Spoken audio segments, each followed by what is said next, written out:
Babur Rayyani lis-shaimin.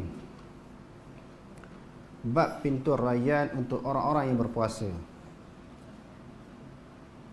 Sebagai suatu anugerah, kelebihan, penghormatan daripada Allah Subhanahu wa taala kepada golongan yang berpuasa ini, di syurga nanti Allah Subhanahu wa taala mengkhususkan pintu-pintu masuk syurga ni banyak, berbagai-bagai pintu. Tapi salah satu daripada pintu yang disediakan oleh Allah Subhanahu wa taala kepada orang yang rajin berpuasa, istiqamah berpuasa, iaitu satu pintu yang dikenali dengan Babur Rayyan. Orang-orang yang melakukan ibadat-ibadat yang lain, dia tak boleh masuk melalui pintu ini. Dia kena khususnya kepada golongan yang berpuasa sahaja. Walaupun dia ahli syurga juga, melakukan ibadah yang banyak, amalan yang banyak, melayakkan, membolehkan dia masuk syurga, tapi pintu ni dikhususkan oleh Allah Subhanahu wa taala bagi orang yang berpuasa, istiqamah di dalam puasanya. Sebagaimana yang disebutkan tadi, ini adalah merupakan satu penghormatan kepada orang yang berpuasa. Haddatsana Khalid bin Makhlad. Imam Bukhari telah berkata, telah memberitahu kepada kami Khalid bin Makhlad, haddatsana Sulaiman bin Bilal qala haddatsani Abu Hazim an Sahl radhiyallahu anhu anin Nabi sallallahu alaihi wasallam qala. Imam Bukhari dengan sanadnya daripada Sahl radhiyallahu anhu daripada Nabi sallallahu alaihi wasallam, Nabi telah bersabda, inna fil jannati baban, sesungguhnya di dalam syurga itu ada satu pintu, yuqalu lahu Rayyan, yang dikatakan baginya, bagi pintu itu, iaitu pintu Rayyan. Yadkhulu minhu as-shaimuna yaumal qiyamah, akan masuk daripadanya, daripada pintu Rayyan itu, oleh orang-orang yang berpuasa pada hari kiamat. Sebagaimana yang kita sebutkan tadi, kalau orang lain dia layak masuk syurga melalui pintu lain.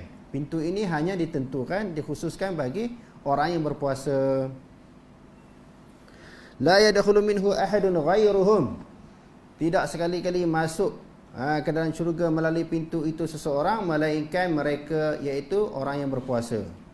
Yuqalu aina as-saimu, dikatakan,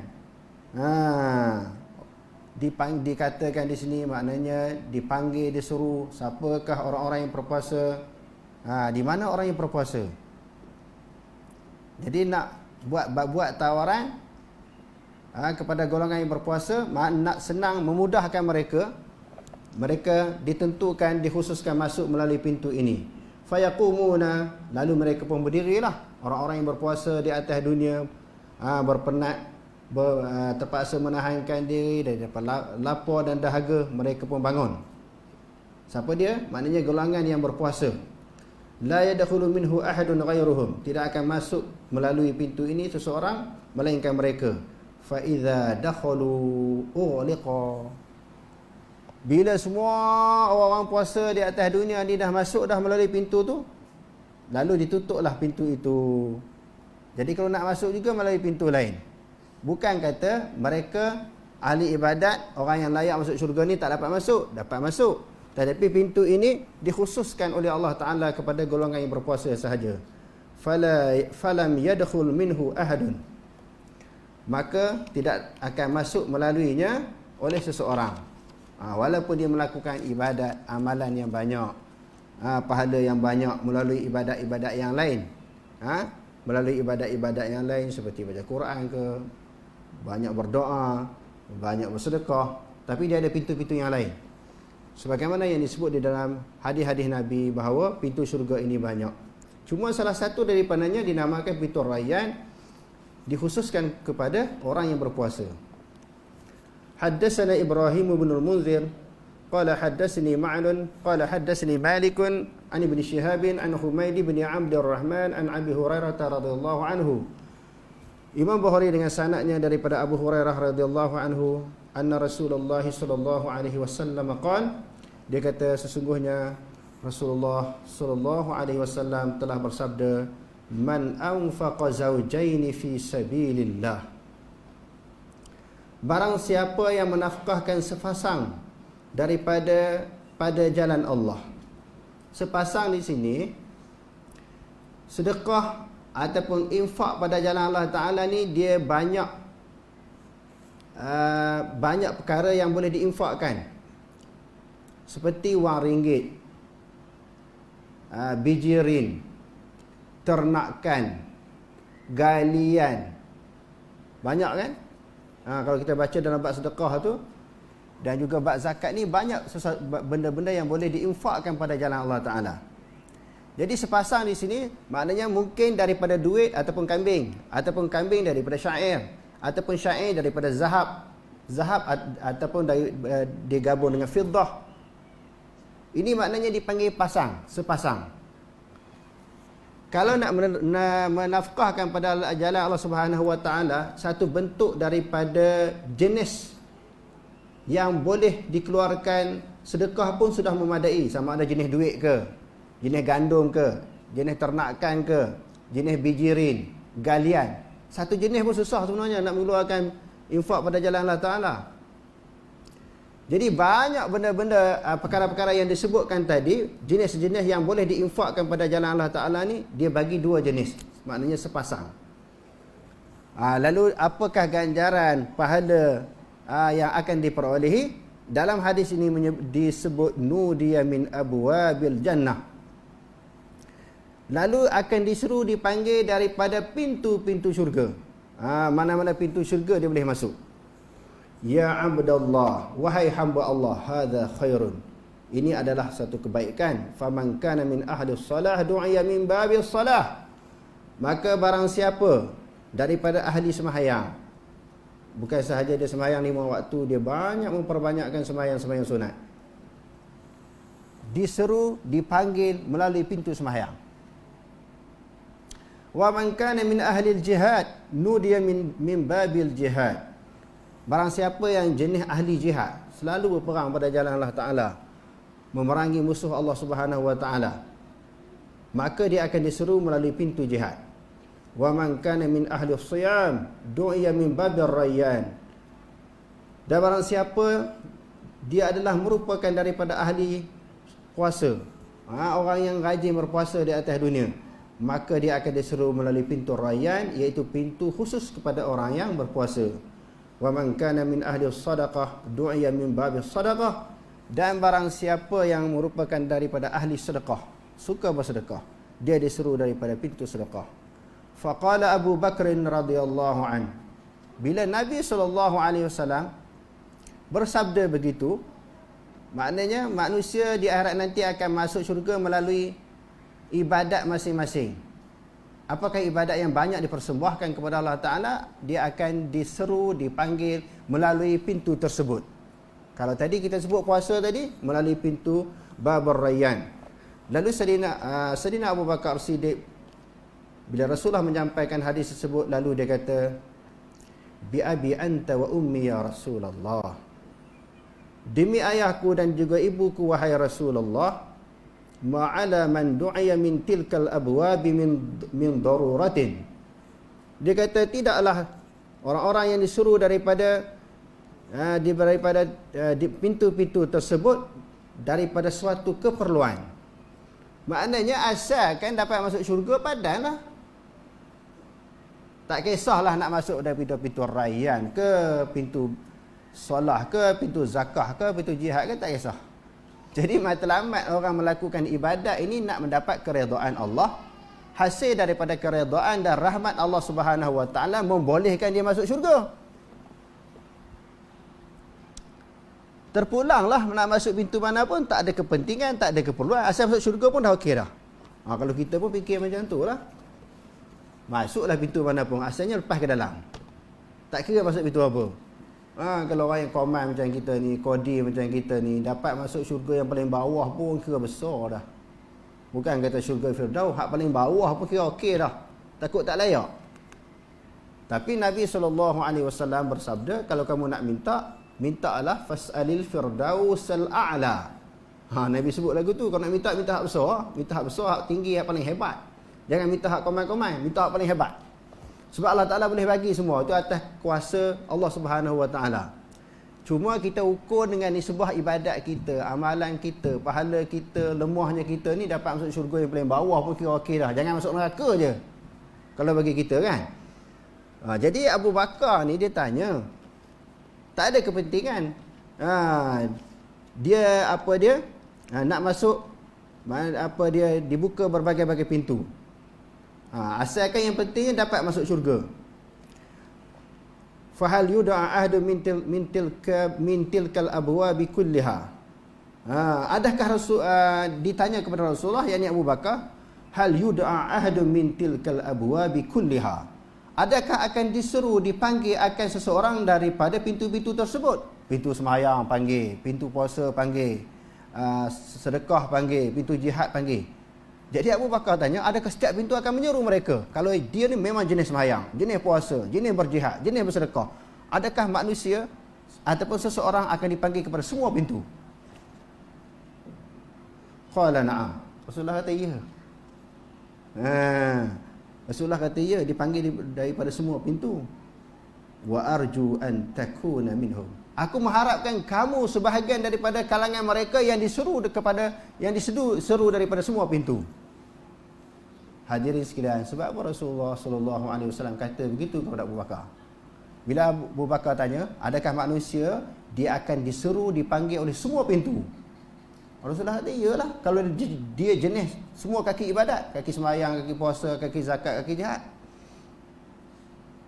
Semoga aku mengharapkan kamu termasuk daripada kalangan mereka yang disuruh oleh semua pintu. Sebab apa tuan-tuan? Kerana Abu Bakar ni semua jenis kaki ibadat. Bersedekah, kita tahu dah bab sedekah ni dia paling banyak bagi. Sehingga di dalam satu peperangan, iaitu peperangan Badar, bila sebelum berlaku peperangan Badar ni, beberapa infak yang diminta oleh Rasulullah ni dia paling banyak bagi. Cuma di dalam peperangan Badar ni, Sayyidina Umar tanya, Abu Bakar bagi banyak mana? Dia nak lawan, dia nak tandingi Abu Bakar, dia nak rasa dia nak bagi lebih. Jadi maknanya memang dalam agama ni suruh kita berlawan buat ibadat. Berlawan untuk dapat pahala, berlawan untuk masuk syurga Allah Subhanahu Wa Taala. Sayyidina Umar bagi sebahagian, separuh harta dia, setengah harta dia pada jalan Allah Subhanahu Wa Taala. Bila tanya Rasulullah, Abu Bakar bagi banyak mana? Dia kata dia bagi semua. Tak terlawan sampai kesudah Abu Bakar ni. Dan Abu Bakar bila ditanya apa yang tinggal kepada kamu, dia kata tinggal Allah dan Rasul. Yang tu milik dia. Maknanya sebab apa Rasulullah kata macam tu, dia memang jenis kaki sembahyang, memang jenis kaki jihad, suka bersedekah, suka berpuasa, maka dia akan disuruh oleh semua pintu-pintu syurga. Kita ni harap-harap dapat juga macam tu. Tapi kalau dapat diseru oleh satu pintu pun dia kira okey dah. Asalkan boleh lepas ke dalam je, lepas masuk ke dalam syurga. Babun hal yuqalu Ramadan atau syahru Ramadana wa man ra'a kullahu wasi'an. Bab apakah dikatakan Ramadan sahaja ataupun bulan Ramadan, dan siapa sahaja yang berpendapat bahawa semuanya diperbolehkan. Dalam agama ni dia kena ada hujah, dia kena ada dalil, dia kena ada bukti. Tajuk yang diketengahkan oleh Imam Bukhari di sini, kita boleh tak panggil Ramadan sahaja? Sekarang ni bulan apa? Ramadan sahaja, tanpa disebut bulan Ramadan. Sebut Ramadan saja, boleh tak boleh? Kita kata apa masalahnya? Tak. Dalam agama, Imam Bukhari nak ajar kita, kalau nak sebut Ramadan sahaja ke ataupun bulan Ramadan, mesti ada dalil.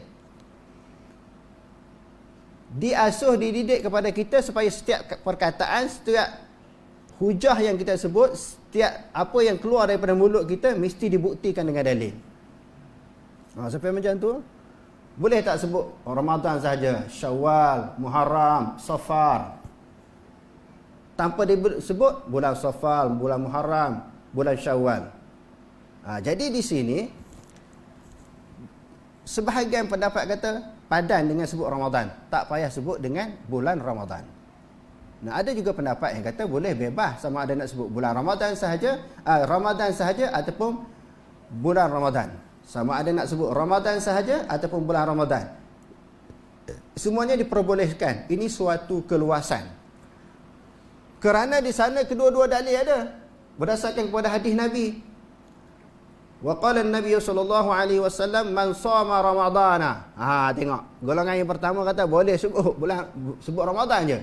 Siapa-siapa yang puasa Ramadan. Dalam hadis ni, Nabi tak kata wa man shama syahra ramadana. Nabi tak sebut macam tu dalam hadis ni lah. Selepas ni dia akan kemukakan dalil bagi pihak yang kedua. Selepas pada ni Imam Bukhari mengemukakan dalil daripada pihak yang kedua. Maknanya kita nak sebut Ramadan pun boleh, bulan Ramadan pun boleh. Wa qala la taqaddamu ramadana, jangan kamu mendahului akan Ramadan. Imam Bukhari menyebut haddatsana Qutaibah. Ni guru dia lah. حدثنا إسماعيل بن جعفر عن أبي سهيل عن أبيه عن أبي هريرة رضي الله عنه أن رسول الله صلى الله عليه وسلم قال إذا جاء رمضان فتحت أبواب الجنة. Imam Bukhari dengan sanadnya menyebut daripada Abi Hurairah radhiyallahu an bahawasanya Rasulullah sallallahu alaihi wasallam telah bersabda, apabila datangnya Ramadan. Jadi bolehlah sebut Ramadan sahaja tanpa disebut bulan Ramadan. Apabila telah datangnya Ramadan, dibuka akan pintu-pintu syurga. Apa maksud dibuka pintu-pintu syurga? Pintu-pintu ibadat amalan yang menghasilkan pahala, yang mana pahala itu melayakkan, membolehkan seseorang itu masuk ke dalam syurga Allah Subhanahu wa taala. حدثني يحيى بن بكير قال حدثني الليث عن أخيل عن ابن شهاب قال أخبرني ابن أبي أنس مولى التميين أن أباه حدثه أنه سمع أبا هريرة رضي الله عنه يقول قال رسول الله صلى الله عليه وسلم إذا دخل شهر رمضان فتحت أبواب السماء وغلقت أبواب جهنم وسلسلة الشياطين. Imam Bukhari dengan sanadnya daripada Ibnu Abi Anasin, maula kepada maknanya bekas hamba kepada Taimiyin. Dia kata sesungguhnya ayahnya memberitahu kepadanya, ayah dia telah mendengar Abu Hurairah radhiyallahu an berkata, Nabi sallallahu alaihi wasallam telah bersabda, apabila telah masuknya bulan Ramadan. Jadi golongan yang kedua kata sebut bulan Ramadan pun boleh. Sebab dia ada syahrul Ramadan di situ. Maknanya bagi golongan yang kedua ada keluasan, ada kelonggaran. Siapa nak sebut Ramadan ataupun bulan Ramadan. Di sini hadirin sekalian dia ada 3 pendapat. Nak sebut Ramadan saja, ada pandangan kata kena sebut Ramadan. Yang kedua kata kena sebut bulan Ramadan. Yang ketiga kata terpulanglah, nak sebut Ramadan sahaja pun boleh, bulan Ramadan pun boleh.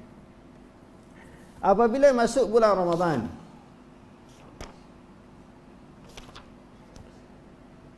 dibuka akan pintu-pintu syurga, ditutup akan pintu-pintu neraka jahanam, dan dibelenggu ataupun diikat syaitan. Apakah yang dimaksud dibelenggu syaitan ini hadirin sekalian? Ada pandangan yang mengatakan memang syaitan ini digari, diikat pada bulan Ramadan. Pandangan yang kedua kata bukan diikat, digari, sebagaimana yang disebut oleh Imam Qurtubi di dalam kitab Tazkiratul Mauta. Yang dimaksud belenggu di situ, syaitan dia tidak pantas melakukan pergerakan di dalam tubuh badan manusia. Syaitan ada di dalam setiap semua manusia. Dia bergerak melalui pembuluh darah, melalui saluran urat darah. Bukan kata dia diikat, dia dilemahkan semangat dia untuk menggoda seseorang manusia melakukan maksiat. Sebab bila seseorang itu tak makan, ini alasan Imam Qurtubi, dan tak minum, pembuluh darah dia jadi sempit. Bila jadi sempit, syaitan tidak pantas, tidak aktif bergerak di dalam tubuh badan manusia. Ini menyebabkan cetusan untuk dia mengajak tuan badan melakukan maksiat itu jadi lemah. Itu maksudnya, bukan kata diikat. Sebab itu dalam bulan Ramadan juga ada orang kena rasuk syaitan, kena hysteria kan. Ada, bukan diikat, dia bebas juga. Ya, bukan syaitan yang duduk luar daripada manusia, yang duduk dalam manusia tu, yang yuwaswisu fi sudurin nas, yang mewas-waskan hati manusia, yang menggoda manusia, yang duduk dalam tubuh badan manusia, hak tu jadi lemah. Inilah yang dimaksudkan syaitan dibelenggu pada bulan Ramadan.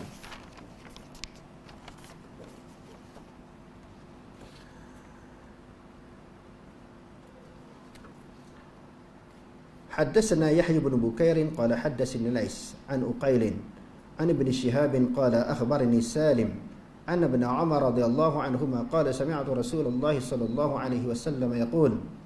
Imam Bukhari dengan sanadnya menyebut daripada Ibnu Umar radhiyallahu anhuma, dia kata, aku telah mendengar Rasulullah sallallahu alaihi wasallam bersabda, idza ra'aitumuhu fasumu. Apabila kamu melihat akannya hendaklah kamu berpuasa. Melihat akannya apa? Bulan. Di sinilah syahrul Ramadan. Bagi golongan yang kedua kata kena sebut bulan Ramadan. Apabila kamu melihat anak bulan, hendaklah kamu berpuasa. Wa idza ra'aitumuhu fa'aftiru. Apabila kamu melihat juga nampak pula nak sambut raya, hendaklah berbuka, jangan terus berpuasa. Maksudnya nak berpuasa tengok anak bulan, nak raya pun tengok anak bulan.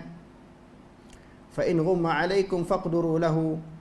Dalam riwayat yang lain faqduru salasina. Apabila di bulan itu dilindungi oleh awan, hendaklah kamu takdirkan. Apa maksud takdirkan?